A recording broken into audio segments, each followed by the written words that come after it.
വെടിനിർത്തലിൽ പ്രതീക്ഷയർപ്പിച്ച് ഗസക്കാർ, അടിയന്തര സമ്മേളനം വിളിച്ച് ജോർദാൻ. 14 കോടി ജനങ്ങൾ ഭക്ഷ്യസുരക്ഷാ നിയമത്തിന് പുറത്ത്. സെൻസസ് എപ്പോഴെന്ന് മോദി പറയണമെന്ന് ജയറാം രമേശ്. ആന്ധ്രയുടെ തലസ്ഥാനം അമരാവതി തന്നെ.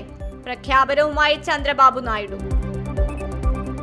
ജയ്പൂരിൽ 300 രൂപയുടെ ആഭരണം അമേരിക്കൻ വനിതയ്ക്ക് വിറ്റത് 6 കോടിക്ക്. മുങ്ങി കടയുടമ.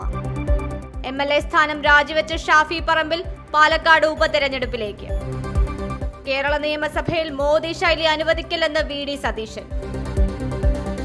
വിഴിഞ്ഞം തുറമുഖം ആകെ നിർമ്മാണ ചെലവ് 8,867.14 കോടി രൂപയെന്ന് VN വാസവൻ.